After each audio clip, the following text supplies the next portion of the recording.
la khaufun alaihim walahum mereka tidak akan mengalami ketakutan baik kehidupan dunia maupun kehidupan akhir. Bahkan para malaikat itu mengatakan ke wali-wali nahnu awliyaukum fil hayatid dunya wa fil akhir. Kita ini teman kamu, saudara kamu, mitra kamu. Terus cara berpikir niku udan niku rahmat, terus termasuk tobat sing sah. Niku dawuh Imam Ghazali kon adus nganggo banyu udan sing ceblok langsung. Mergo nak liwat kenteng kadang kentenge iku hasil sumbangan proposal. Terus pun sing langsung mawon, sing liwat plastik pun mboten mandi niku. Mboten mandi niku sing niku mau sama niku. Terus dulu di antara syarat tobat niku dawuh Imam Ghazali niku adus udan sing prawan, maksudnya sing asli ceblok saking putih langit niku langsung sampean ombe. Nak tepak nggih tobat, nak mboten tepak nggih lara niku. Kenapa sholat itu lebih indah ketimbang nikmatal wiqo misalnya, nikmatnya hubungan biologis? Jawabnya ulama itu gini, lucu jawabannya sederhana. Nikmatnya kamu punya anak itu apa? Jawabnya ulama itu lucu. Kalau sakit dia sembuh, kalau hilang dia datang. Saya ulang lagi ya, kalau sakit dia sembuh, kalau hilang dia datang. Sekarang orang tua yang punya anak sakit koma di UGD atau di emergency, itu senangnya tuh mengalahkan kesenangan apa saja. Kira-kira orang yang berhubungan intim atau yang hubungan biologis dengan orang yang sedang anaknya sembuh dari koma, senangnya senang mana? Senang yang melihat anaknya sembuh dari koma. Senikmat apapun hubungan biologis, senang anaknya yang hilang ketemu. Nah, kalau anak ketemu saja orang seseneng itu, apalagi kita di surga, ketemu zat yang lama kita sembah, yang lama kita rindukan, yang lama kita rindu, kemudian ketemu di surga, maka tidak ada artinya surga tanpa melihat Allah Subhanahu wa Ta'ala. Memang harus dijelaskan secara rohani. Akhirnya orang ngerti bahwa nikmat tertinggi di surga adalah melihat Allah Subhanahu wa Ta'ala. Karena kalau anak-anak muda mungkin protes, ya enggak, ya enak kumpul sama widadari gini-gini. Wah itu kan yang trauma bojone jelek gitu. Oh itu yang bojone jelek mesti kesusu masuk surga karena itu sudah jelek, cerewet, nggak mati-mati kan gitu. Terus dia ingin masuk surga mesti niatnya welek, mesti pikiran pertama itu kumpul bidadari. Tapi ada ulama yang bikin analogi tadi, misalnya istri kamu cantik, kemudian anak kamu sakit, koma. Hubungan dengan istri sama dengar berita anak kamu sembuh, seneng mana? Seneng anak sembuh. Sama anak yang hilang, seneng mana? Anak yang hilang ketemu. Maka terus ulama bisa menjelaskan itu. Kalau orang ketemu anaknya seseneng itu, apalagi ini ketemu Tuhannya yang bertahun-tahun disembah, kemudian tidak pernah melihat. Di surga itu nanti kita melihat Allah Subhanahu. Makanya Allah begitu bangganya mempromosikan surga. Surga itu apa? Surga itu wujuhu yauma idzin nadhirah ila rabbiha nadhirah, yaitu wajah-wajah berseri-seri dan melihat. Itu tanpa dijelaskan seperti ini Anda akan janggal, enaknya di mana? Tapi setelah dijelaskan detail gini oleh ulama, maka kita akan tahu an-ni'matul uzma sing enggak ada perbandingannya adalah nikmat masuk apa? Surga karena melihat Allah Subhanahu wa Ta'ala. Ya jadi saya berkali-kali pokoknya minta sekali, hadil umat harus umat yang rasional, terutama dalam mengemban tauhid. Karena tauhid ini yang disebut kalimah. Sampai Allah mengistilahkan kepada Nabi Ibrahim itu waja'alaha kalimatam baqiyatan fi aqibi. Kalimat tauhid adalah kalimat yang akan abadi di anak cucunya Nabi Ibrahim. Baik anak cucu yang karena gen mau anak cucu yang karena sebab, yaitu santri dengan kiai. Dan itu caranya gimana? Umat Islam jangan berhenti belajar mantek. Makanya di MGS, di Qudsiyah, di TBS semua pondok pasti ngajarkan mantek, di Bendan, ilmu logika. Itu tadi, kalau kamu tidak bisa menemukan tauhid dengan cara tadi, dengan cara al-alam mutaghayyir wa kullu mutaghayyir hadis la budda min bukhtis, paling tidak pakai ilmu yang dilakukan Rasulullah SAW. Itu masyhur itu. Saya sering cerita di mana-mana. Ada orang namanya Jubair bin Mut'im, Muhammad bin Jubair bin Mut'im. Itu dulu dia kafir. Dia orang pinter sampai dipasrai jadi negosiator untuk mengurus tawanan perang Badar yang ditawan Rasulullah SAW. ketika datang di Medina, delalah pas maghrib. Nabi baca wattur wa kitabim mastur. Di antara ayat yang dibaca Nabi itu am khuliqu min ghairi syai'in. Masa manusia sebanyak ini kemudian mereka diciptakan oleh ketiadaan. Min ghairi syai'in itu oleh ketiadaan. Masa alam raya yang wujud ini, alam raya yang punya eksistensi ini kemudian penciptanya adalah ketiadaan. Padahal wal adamu la yakhluqu wa la yu'assiru wa la kadza wa kadza. Tentu sesuatu yang tidak ada itu tidak bisa dikatakan sebagai pencipta. Wong nggak ada, jadi faktor saja nggak mungkin apalagi jadi pencipta. Itu Nabi habis sholat langsung beliau sungkeman, ya Muhammad, saat ini juga saya iman. Karena logika yang dibangun ayat yang kamu baca itu menghabiskan semua logika saya. Intinya logika tauhid itu akan mengalahkan semua teori non tauhid. Itu yang disebut bal naqdhifu bil haqqi 'alal batili fayadmaghuhu fa idza huwa zahid. Kebenaran tauhid itu akan menghancurkan kekuatan apa saja. Fayadmaghuhu itu di tafsir Tobari disebut dorbatan tasujud dimah. Satu pukulan sing sampai menjadikan otak itu hancur. Makanya disebut damagho, dimah itu maknanya otak. Maka kamu jangan khawatir kalau Islam didiskusikan di Uni Soviet, didiskusikan di Kanada, didiskusikan di Korea, pasti kalimat tauhid akan mengalahkan kalimatul batil. Pasti ja'al haqqu wa zahaqal batil. Innal batila kana zahuq. Tapi syaratnya kita harus kuat. Makanya saya ini senang sekali yang namanya ngaji itu saya senang. Karena saya tadi bercita-cita ingin jadi dosen setelah mati. Karena di dunia sudah tidak jadi apa? Dosen. Saya ingin seperti Imam Amudi.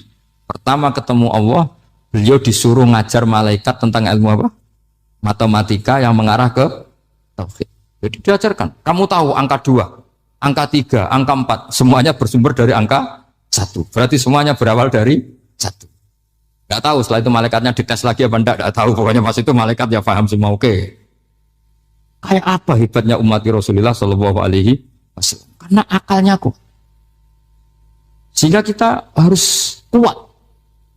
Sehingga kalimat yang benar disebut kalimatul haqqin alaiha nahya wa alaiha. Nah, kalimat yang salah disebut kaburat kalimatan takhruju min afwahim. Kalimat menjadi kalimat karena diucapkan. Tapi tidak menunjuk hakikat. Kayak ini misalnya, ini tutup, ini putih. Terus saya katakan hitam. Berarti saya mengatakan ini hitam sebagai kata-kata karena diucapkan, tapi tidak pernah menjadi hakikat karena hakikatnya ini putih. Itu hebatnya Quran.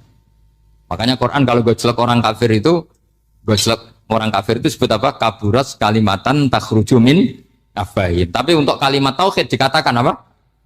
Yusabbitu walladzina amanu bil qaulif tsabit fil hayatid dunya wa fil akhirah. Sebagian disebutkan wa ja'alaha kalimatam baqiyah. Kenapa kalimat tauhid itu kalimat yang abadi? Karena Allah sebagai Tuhan di dunia juga sebagai Tuhan di akhirat dan selalu Tuhan pada masa yang tidak terbatas. Itu disebut wa ja'alaha kalimatam baqiyah. Kemudian umatnya Nabi mengganti kalimat yang gampang. Allah punya sifat baqo, punya sifat akhir. Maksudnya akhir itu la akhirah. Terus semuanya. Yang paham ya alhamdulillah, yang enggak paham dikon ngapal wujud kidam baqo mukhalafatul khawadisi qiyamuhu bi nafsi wahdaniyat qudrat irad. Wes paham.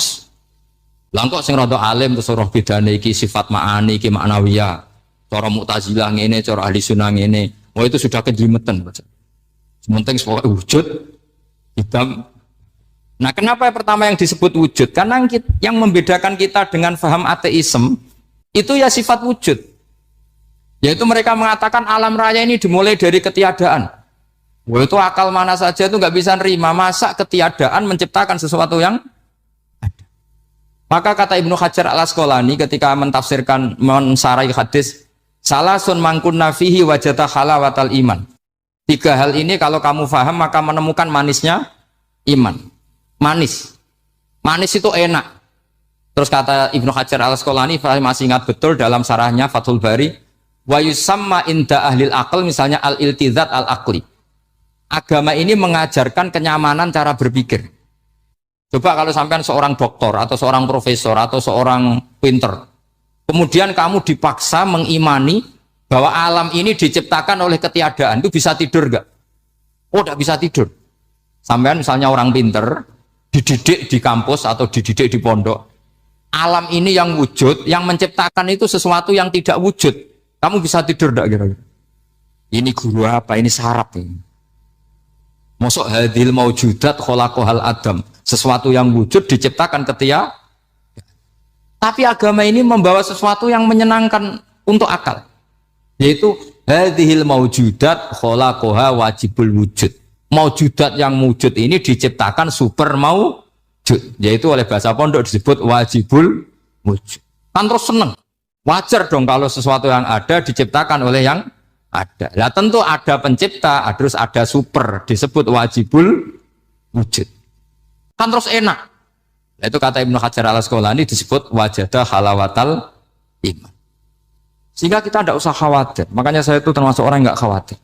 Apapun rusaknya dunia ini, kacaunya dunia ini, akan kalah dengan kalimatut tauhid. Karena kalimat ini ketemu apa saja pasti menghancurkan. Yaitu disebut bal naqdhifu bil haqqi 'alal batil fayadmaghuhu fa idza huwa zahid. Kalimat hak ini akan menabrak apa saja.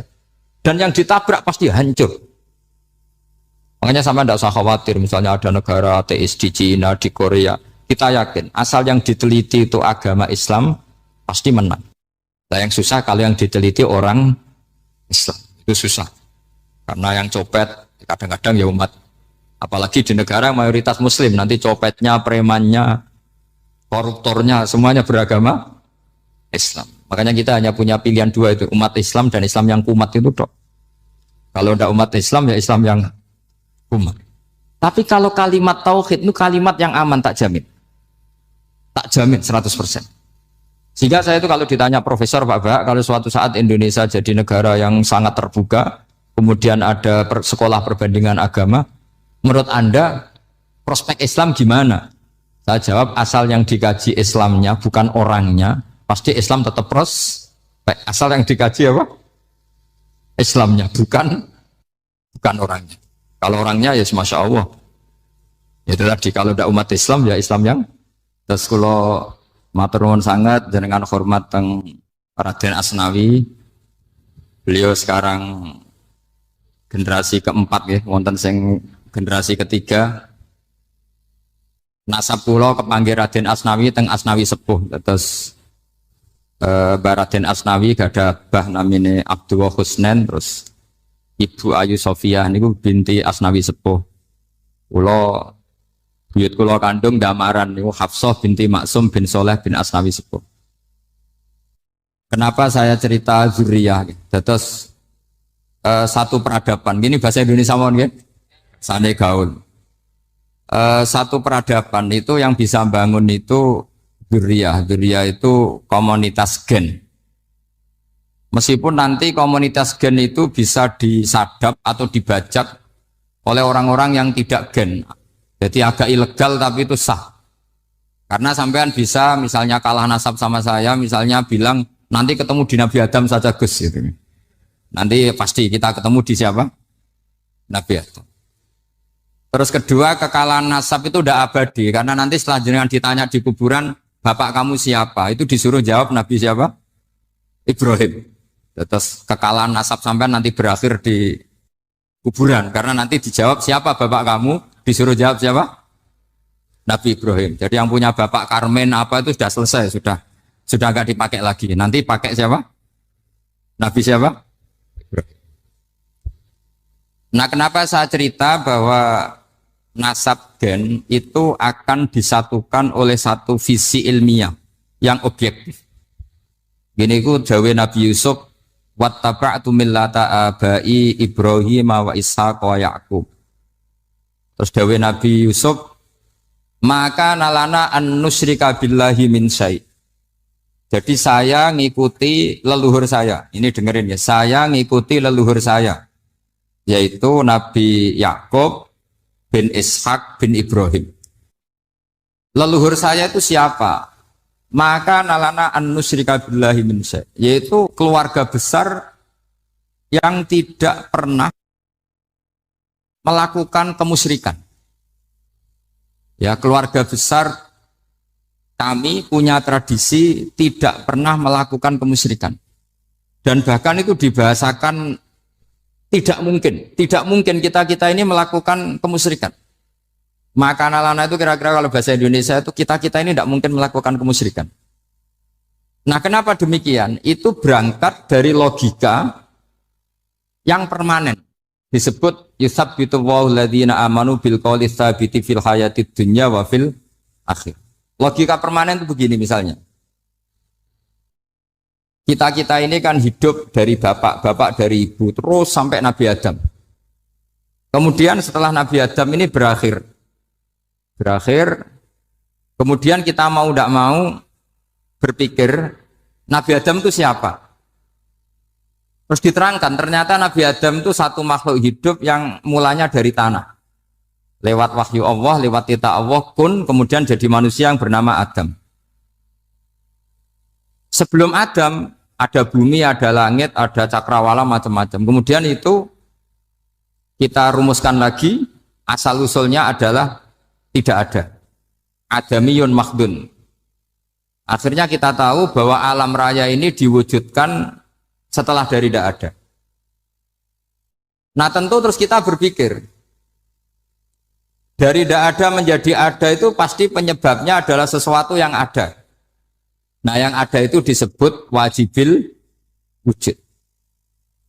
Karena wajibil wujud ini wujud sendiri, nggak ada saingannya. Karena Allahu ala syai'amahu, Allah ada dan tidak ada pesaingnya. Maka kita ini berpikir nggak mungkin ada kekuatan manapun yang menyamai Allah.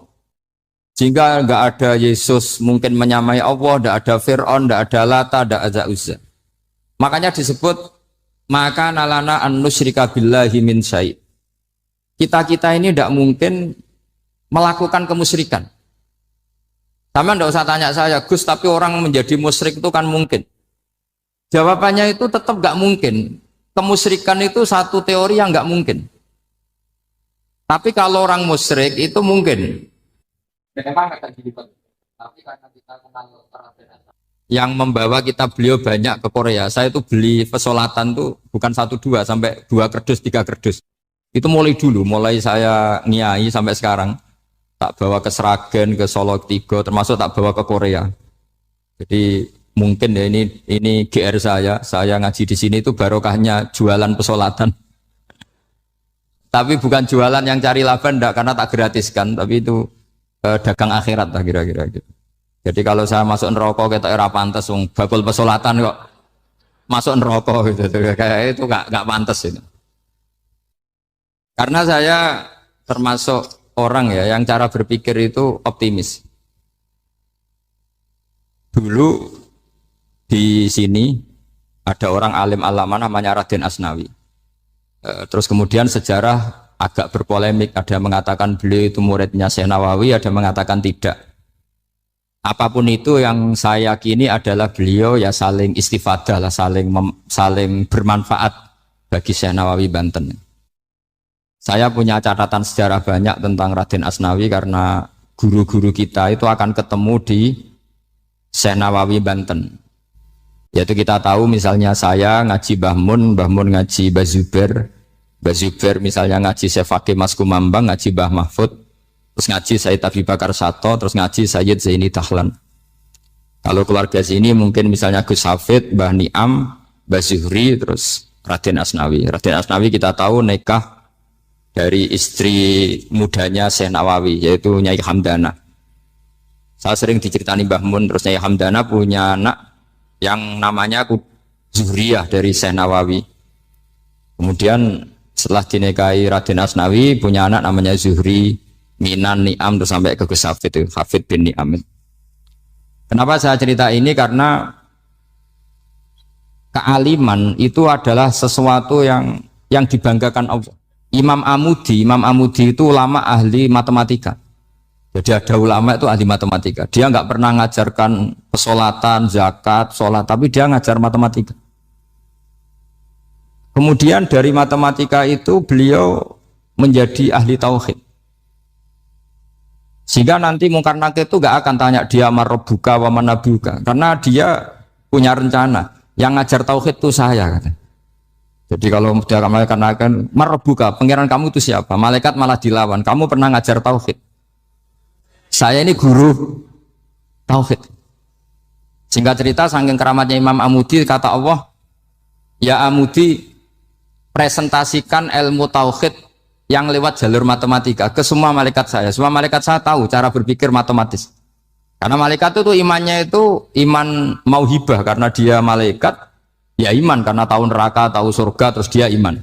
Kalau kita enggak, kita iman tuh pakai logika, jadi lebih keren. Loh betul. Malaikat itu ketika bangga, ya Allah, apa ada orang yang imannya di atas kita? Jawabnya Allah ada. Siapa? Ya orang-orang kudus, kata Allah. Kira-kira gitu. Kenapa? Ya betul. Karena kamu iman saya itu wajar, kamu tahu saya. Tapi mereka nggak tahu saya, tapi iman. Kenapa bisa iman ya Allah? Karena mereka punya logika, punya akal. Akhirnya Imam Amudi disuruh sama Allah presentasikan logika tauhid kamu lewat jalur matematika. Malaikat disuruh dengerin semua. Isma'u ya malaikati, ini mimpinya wali. Terus Imam Amudi mulai mengajarkan nisbatul isnaini ilal wahid wa nisbatus salasa wal arba'ah ila ma la nihayatalah, niku binisbatin wahidah, yaitu far'un minal asli wa huwa al wahid. Mbok angka sebanyak apapun 2, 3, 4 sampai 1 miliar, itu nisbatnya ke angka 1 adalah nisbatul far'i ilal asli. Semuanya berasal dari 1. Maka hadhil awalim atau hadal alam ila ma la nihayatalahu, tetap semuanya ini cabang dari 1, yaitu wujud dari 1, yaitu Allah Subhanahu wa ta'ala. Sehingga semenjak itu ditiru sekian ulama. Akhirnya malaikatnya mantuk karena kepastian kalau Allah 1 yang diyakini malaikat itu sepasti logika yang dibangun orang-orang manusia ini, padahal tidak ngerti Allah Subhanahu wa ta'ala karena pakai akal. Sehingga di pondok itu orang harus ngerti mantek. Orang mantek itu ilmu yang jelimet tapi menyenangkan. Biasanya sing sinau ambek rokokan, sawangannya kayak filosof. Jadi paling kan agak paham dia alasan. Penting nikmati rokok, tapi pikir nikmati pemikirannya, ternyata nikmati rokok. Kayak kemarin saya datang ke resepsinya Gus Agil, saya itu tertawa terus karena dengerin Habib Mutahar. Saya membaca bahayanya rokok. Setelah tahu bahayanya, saya berhenti membaca. Tak pikir itu kan setelah tahu bahayanya saya berhenti merokok. Ternyata enggak. Saya baca bahayanya apa? Merokok. Setelah saya baca, maka saya berhenti membaca. Bukan berhenti merokok. Itu ilmu kelas tinggi seperti itu harus mantap.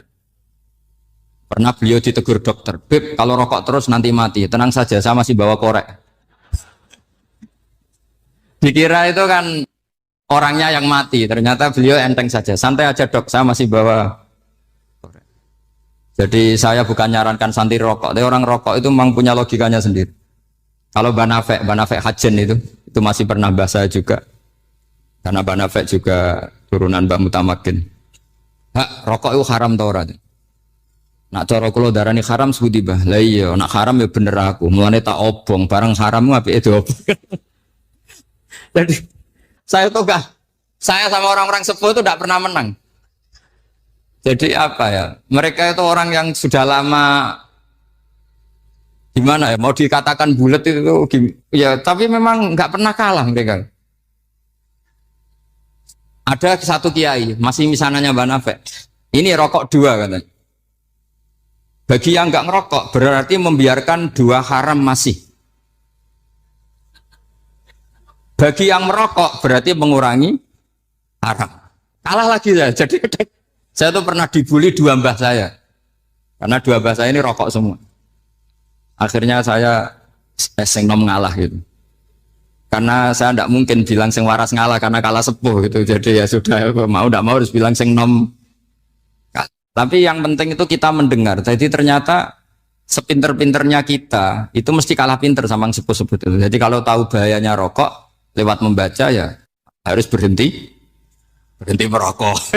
Berhenti membaca katanya. Nah malaikat ini cerita lagi malaikat. Saya memang dari awal niat hormat Raden Asnawi karena buyut-buyut beliau itu ketemu di buyut saya. Saya ini turunan Mbak Asnawi sepuh. Terus cuma buyut saya itu nikah Lasem, terus saya keceluk cucunya keluarga Lasem. Sebetulnya saya juga cucu Kudus. Tapi terus alhamdulillah sekarang kembali karena buyut saya menyuruh saya ngajar di Damaran, terus sampai sekarang saya ngajar di Damaran. Jadi buyut saya itu masih lahir di Damaran. Namanya Mbak Hafsah, itu Hamsah binti Maksum bin Soleh bin Asnawi Sepuh. Sama seperti nasab di sini Raden Asnawi, Mbak Abdul Husnan, terus Nyai Ayu Sofiyah, terus Mbak Raden Asnawi. Saya mau cerita, jadi ilmu itu lebih keren kita.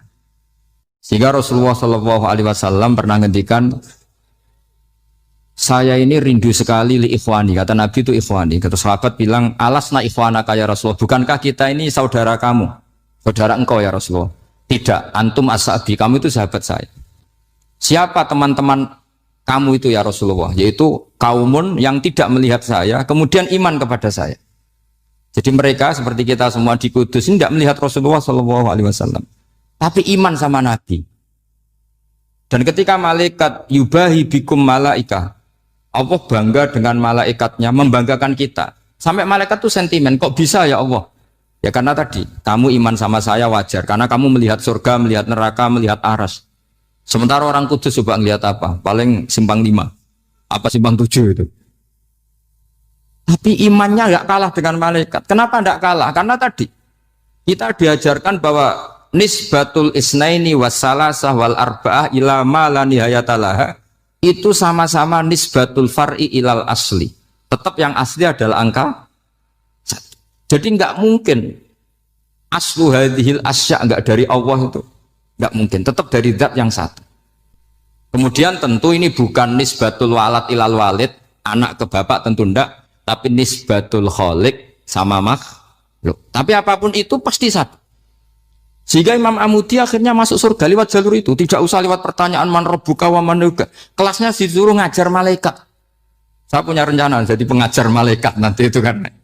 Jadi orang-orang Kudus yang dapat barokahnya Raden Asnawi nanti jangan mau kalau ditanya man rabbuka wa man nuka. Kelasnya itu harus apa? Jadi gurunya malaikat.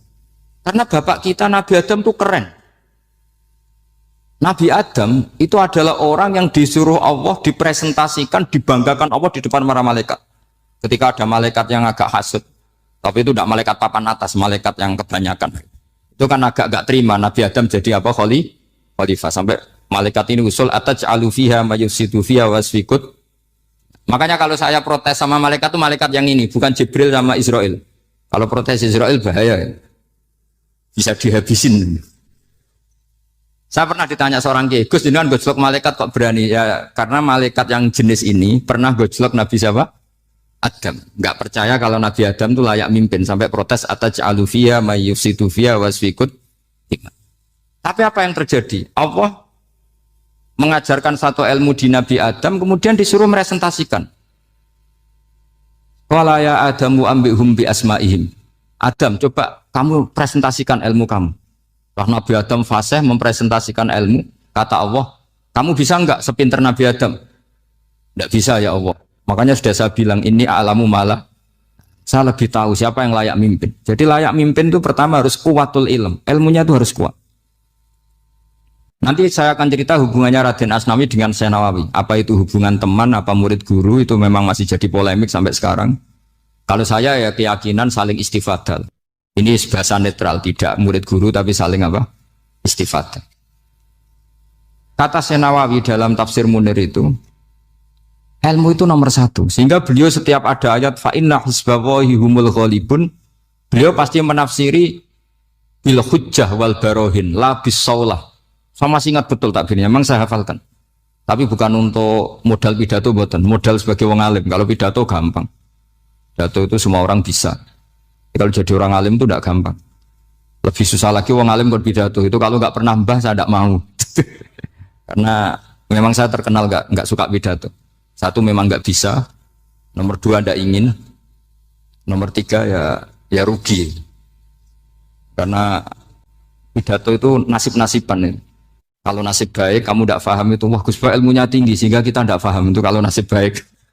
Kalau nasibnya ada baik, nak ngendikan bulat sama itu tepat-tepatan. Dan Syekh Nawawi itu benar, Raden Asnawi juga benar, semua guru-guru kita benar. Karena agama ini sebetulnya bukan masalah negara, tapi masalah logika yang sehat. Uni Soviet itu pernah mengkooptasi Uzbek. Ceknya, Tajikistan. Itu 100 tahun. Orang dipaksa ateis. Tapi orang-orang Uzbek, saya sering ketemu ulama Uzbek, kadang ketemu di Korea, kadang di Malaysia. Orang-orang Uzbek itu punya basement di bawah tanah. Kemudian di bawah tanah ini mereka ngajarkan tauhid. Ngajarkannya ya gampang. Misalnya, ini sesuatu yang ada. Iya ini. Ini ada penciptanya enggak? Ya ada. Siapa? Tukang katanya. Yang penting itu enggak ada logika bahwa sesuatu yang ada disebabkan oleh ketiadaan.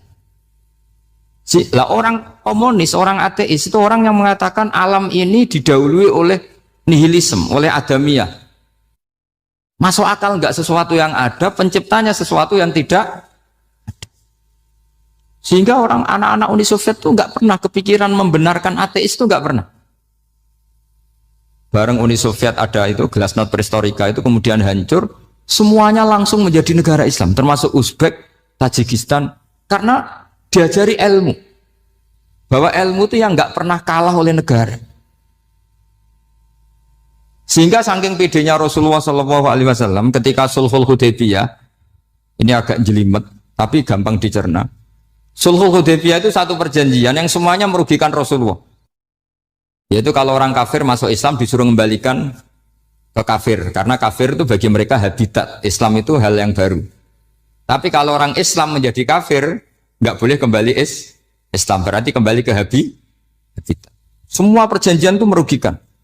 Sampai masyhur Sayyidina Umar protes ke Rasulullah, jenengan masih nabi. Itu kan ekstrim tanya. Jenengan sampai sekarang masih nabi? Ya, saya masih nabi. Kenapa tanya demikian? Karena semua perjanjian merugikan Islam, menguntungkan orang apakah? Semua sahabat sebetulnya persis Sayyidina Umar protes, kecuali Abu Bakar. Lama-lama akhirnya di antara perjanjian itu berbunyi begini. Tapi saya minta satu hal. Orang boleh mendiskusikan Islam tanpa tekanan. Itu saja permintaan Nabi. Orang boleh mendiskusikan Islam secara bebas, tidak tertekan. Karena orang-orang kafir melihat itu hal yang biasa. Ya nggak masalah Muhammad. Akhirnya orang diskusi.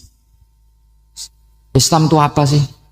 Islam itu orang yang menuhankan Allah. Allah itu siapa? Zat yang menciptakan langit dan bumi. Lama-lama orang kafir berpikir, wah keren. Tuhannya Muhammad bisa bikin langit dan bumi. Nggak kayak Tuhan kita, malah kita yang bikin. Jadi mulai debat itu mulai. Terus ada yang cerita lagi. Saya pernah loh nyembah Lata, pas itu dikencingi luwak. Masa ailahun ya bulu ali sa'laban, masa Tuhan kok dikencingi luwak? Yang agak-agak ahli kitab ya diskusi lagi. Wah kayaknya Yesus tidak Tuhan. Masa Tuhan kok kelaparan, lemes, wah repot nanti. Jadi makanya Allah ketika gojlok wa ummuhu siddiqah kana yakulani ta'am. Mal masihu ibnu Maryam illa rasul qad khalas min qablihir rusul wa ummuhu siddiqah kana yakulanit. Coba paradok enggak misalnya. Kamu didolani Nabi Isa terus ketok lemes. Kenapa? Tuhan, saya agak sakit keroi dulu. Kan enggak kebayang itu. Punya Tuhan yang sakit setelah makan sehat terus. Kan enggak kebayang seperti itu. Ketika Nabi punya konsep Tuhan, Tuhannya Muhammad itu siapa? Yaitu zat yang la awalalah, zat yang pertama. Lalu Tuhan itu siapa? Tuhan itu yang menciptakan langit bumi. Tuhan itu siapa? Yang memulai segalanya. Lama-lama mereka berpikir, wah kalau gitu yang benar itu Islam. Maka kata Imam Zuhri, Syihabuddin Az-Zuhri, famaka nafathun fil islami a'zoma min sulhil Hudaybiyah. Innamaka nasu yatafaduluna fil hadis wal munaza'ah. Semua teks riwayat itu ada kata wal munaza'ah. Orang bebas ngomong dan berdebat. Munaza'ah itu berdebat. Terus akhirnya falam yatakallam ahadun bil islami yaqilu syai'an illa dakhala fihi. Kemudian setelah berdebat dan mereka tahu Islam pasti akhirnya masuk. Dan itu yang sekarang terjadi di dunia. Makanya saya pernah ditanya seorang profesor, Gus, kalau di Jogja ada sekolah perbandingan agama menurut Anda gimana? Asal itu tentang agama, enggak apa-apa. Tapi kalau yang dibandingkan umat Islam itu jangan. Karena nanti kalau di Indonesia kira-kira yang copet itu ditanya agamanya juga Islam, yang koruptor juga Islam. Jadi kalau yang dikaji Islamnya enggak apa-apa, tapi orangnya jangan kata saya. Karena yang bulat ya banyak, yang enggak sholat ya banyak. Tapi kalau Islamnya saja, misalnya adu konsep tentang Tuhan. Masyhur kita mungkin banyak yang melihat itu debatnya Stanley Fischer sama Ahmad Didat itu. Tuhan kamu siapa ini itu sama Didat cerita Tuhan saya itu lam yalid walam yulad walam yakul lahu kufuwan. Itu spontan ada seorang mahasiswi bilang sepertinya Tuhan Anda lebih menarik kan?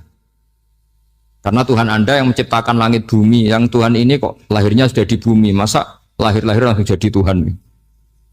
Jadi akhirnya falam yatakallam ahadun bil Islam yaqilu syai'an illa dakhala fihi. Sehingga agama ini apa? Agama itu adalah kalimat tauhid. Kalimat itu apa? Logika yang terbangun. Nah, ketika logika itu terbangun maka disebut yusabbitu Allahu alladzina amanu bil qaulis tsabit fil hayatid dunya wa fil akhirah. Allah itu akan menetapkan satu kaul, satu presentasi ilmiah atau satu kesimpulan ilmiah. Yang kesimpulan itu nyata benarnya. Dan ini akan nyata terus baik di kehidupan dunia maupun kehidupan apa? Seperti Allah sebagai Tuhan. Itu akan nyata terus. Di dunia Allah ya Tuhan, nanti di akhirat juga Tuhan.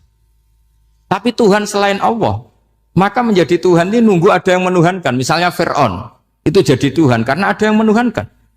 Sekali dia mati, dia sudah aset wisata, bukan Tuhan lagi. Makanya gejolokannya orang ulama Arab, kalau ketemu ulama Mesir, kalau gejolokan itu lucu. Orang Arab, ada Abu Jahal, Abu Lahab, penggaweane ngusir Nabi. Itu gejolokannya ulama Mesir. Kata ulama Arab, kamu gayanya benci Fir'aun, tapi rizki kamu dari wisata melihat Fir'aun. Itu gejolokan. Gejolokannya ulama Arab sama ulama Mesir. Sehingga agama ini mengajarkan apa? Satu kalimat. Makanya kamu harus belajar mantek. Dulu Raden Asnawi ya pengajar mantek. Dulu buyut saya di sini Mbah Fauzan, abahnya Mbah Pah itu, mbahnya itu juga pengajar mantek. Karena di antara yang diceritakan Allah itu wa ja'alaha kalimatam baqiyatan fi aqibih. Tugas utama Nabi Ibrahim adalah menjadikan satu logika.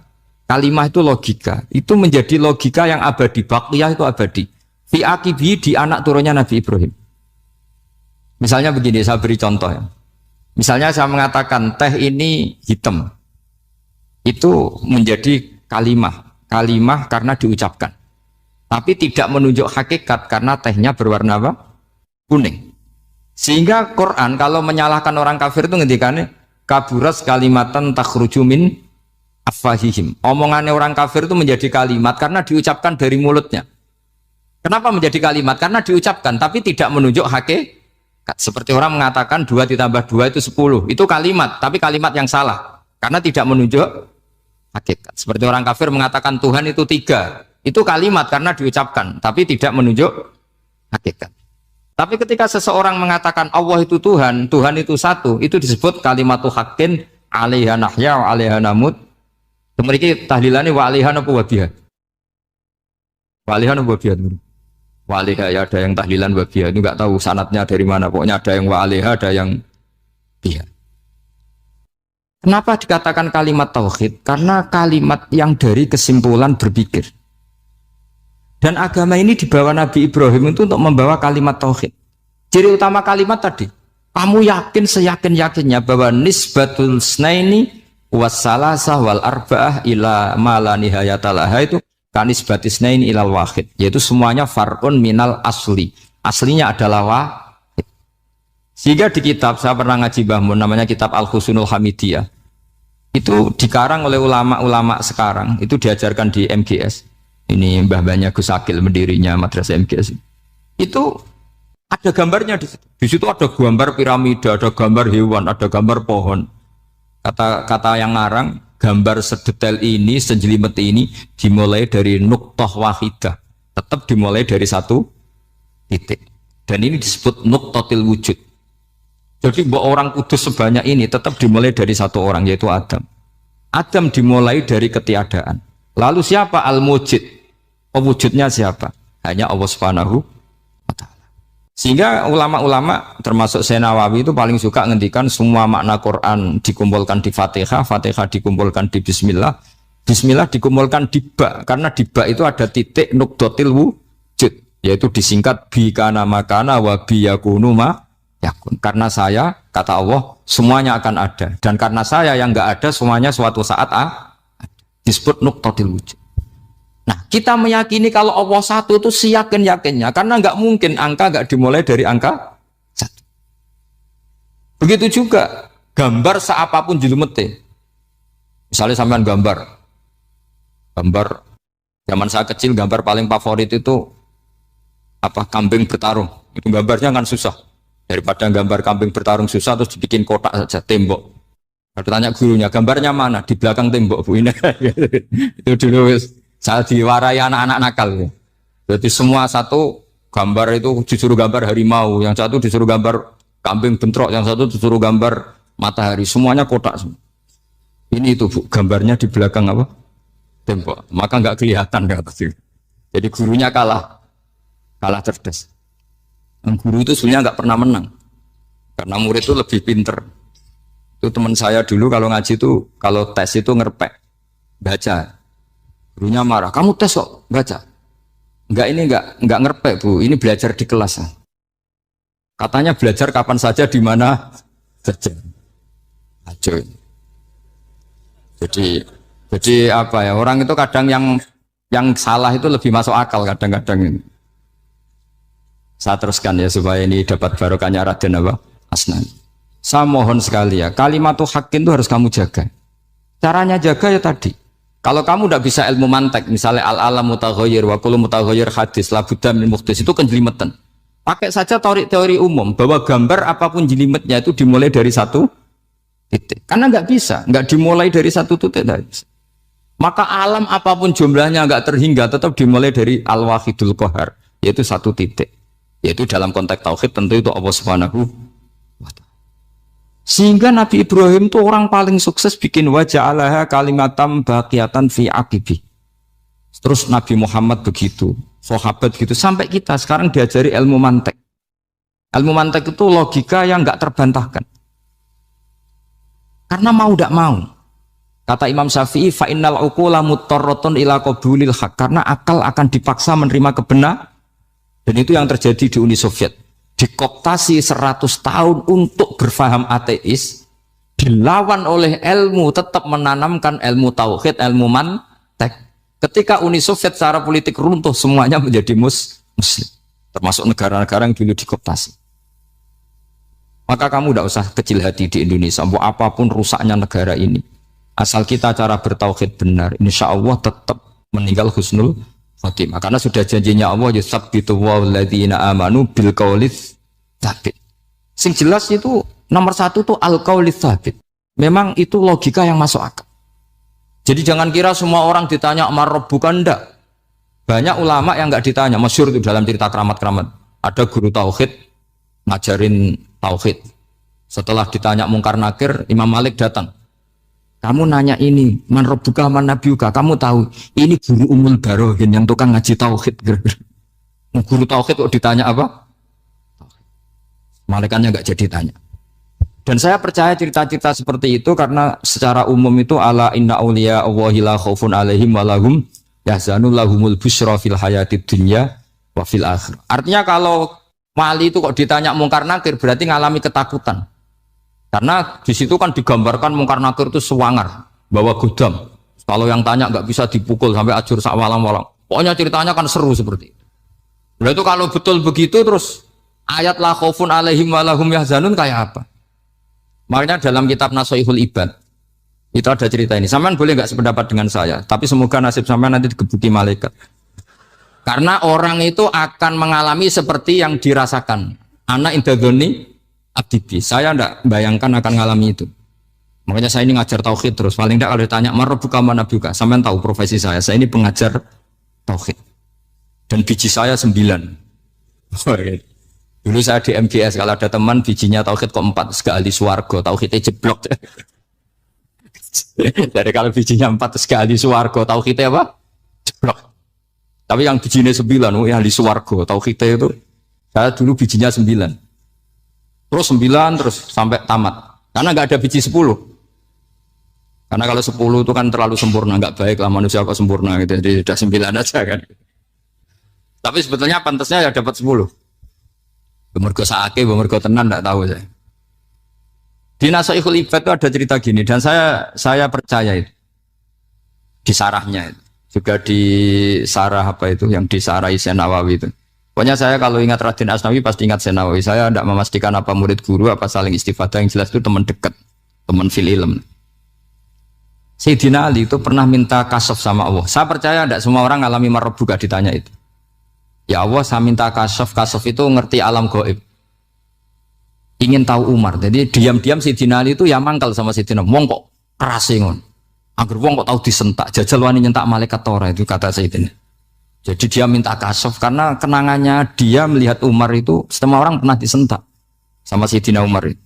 Sayyidina Ali minta kasaf, ya Allah saya ingin melihat Umar menghadapi mungkar nakir. Masih garangkah apa enggak? Itu dah, itu tidak. Minta kasaf. Pas kasaf beliau bangun dari kubur, duduk. Dilihat sama Sayyidina Ali ini ngalami kasaf. Sama ndak usah tanya. Enggak wali kok tanya, ya sudah pokoknya percaya aja. Akhirnya malaikat mungkar nakir datang. Itu di situ digambarkan matanya itu kalkidril mughalla, kayak apa itu panci yang dibakar. Wah, soal seru. Semua nang Sayyidina Ali. Baru ini kamu akan takut gitu. Tapi ternyata enggak. Umar bangkit disentak orang dua itu. Kamu tahu menghadapi siapa? Yang sopan. Oh, sontak. Kaget malaikatnya itu karena nggak pernah ngalami disentak, mungkin itu pertama. Kaget. Memangnya kamu siapa? Saya ini teman kekasih Tuhanmu. Saya yang diandalkan temannya sebenarnya bukan dia. Ana sohibu habibillah. Saya ini temannya kekasihnya Allah. Jadi dia mengandalkan temannya sebetulnya, bukan mengandalkan dirinya. Oh, kamu temannya Nabi Muhammad? Iya, saya Umar, temannya Nabi Muhammad. Kamu harus hormat sama temannya kekasih kamu.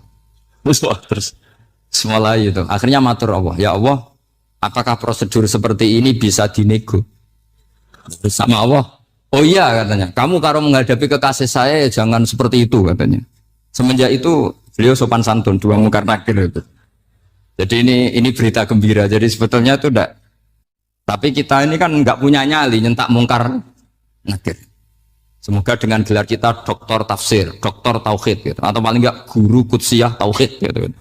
Atau siswa terbaik dalam materi tauhid. Itu harus kamu bawa status. Jadi jika nanti ini saya ranking 1 tauhid, masa masih ditanya marbuka waman nabi. Dan itu menurut saya sah. Sama enggak usah protes takbirin di, susah usah takbiran. Pokoknya takbirnya adalah wali-wali itu la khaufun alaihim walahum.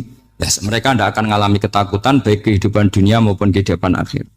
Bahkan para malaikat itu mengatakan ke wali-wali nahnu auliyaukum fil hayatid dunya wa fil akhir. Kita ini teman kamu, saudara kamu, mitra kamu. Masa mitra kok nutui itu kan nggak fair. Dan menurut saya paling efektif itu apa? Kamu harus punya rumus tauhid kayak Imam Amudi menemukan Tuhan. Imam Amudi itu menemukan Allah itu lewat ilmu matematika. Dan itu Allah saking senengnya disuruh ngajari para malaikat. Wa ya malaikati isma'u. Kamu harus mendengar, ini orang alim saya yang ahli matematika. Tapi justru itu ngerti bahwa asal usul alam itu minal wahidil qahar. Dari zat yang satu. Akhirnya Imam Amudi mulai ngajar tuh. Nisbatus naini wassalah sawal arba'a ila ma nihayatalaha iku kabeh iku far'ul wa